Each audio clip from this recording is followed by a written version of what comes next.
Plastika ni več le zavržen jogurtov lonček ali vrečka iz trgovine. V okolje se odlaga ogromne količine plastičnih odpadkov, mikroplastika pa zdaj onesnažuje ves planet, od vrha Mount Everesta do najglobjih oceanov.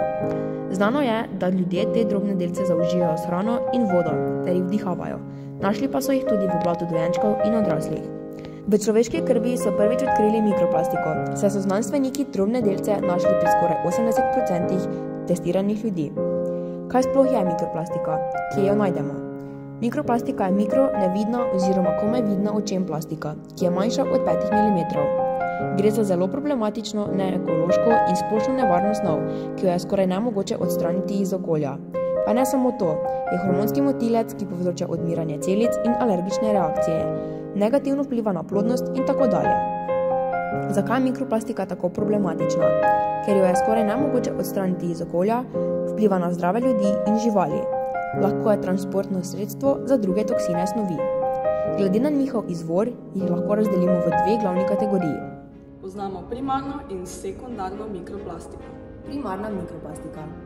V okolje pride neposredno v obliki majhnih delcev, po oceanih predstavlja 15 do 51% vse mikroplastike v oceanih.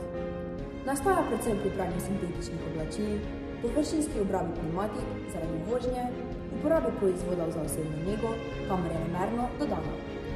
Sekundarna mikroplastika. Nastaja pri razgradnji večjih plastičnih predmetov, kot so plastične vrečke, plastenke ali ribiške mreže.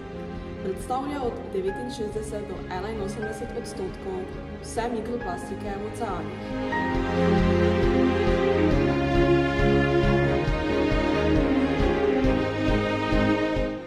Izogibajte se nakupu sintetičnih oblačil in uporabi sušilnega stroja. Zmanjšajte uživanje lupinarjev, ne kupujte kozmetičnih izdelkov z dodano mikroplastiko. Izogibajte se pijačam v plastenkah, čaju v plastičnih vrečkah. Mikroplastika pride v naše telo preko prašnih delcev, ki se ustvarjajo s trenjem pnevmatik na cestiščih in vsakovrstno mehansko obrambo plastičnih izdelkov.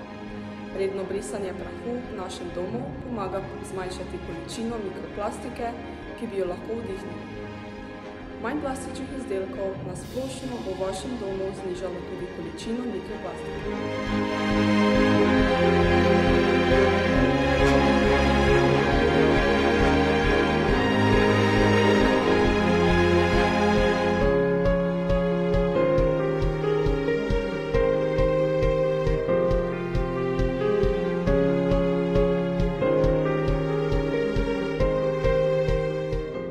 Da to vse povzamemo, se mikroplastiki izogibate z naslednjimi dejanji. Nosite oblačila, ki so narejena iz naravnih materialov.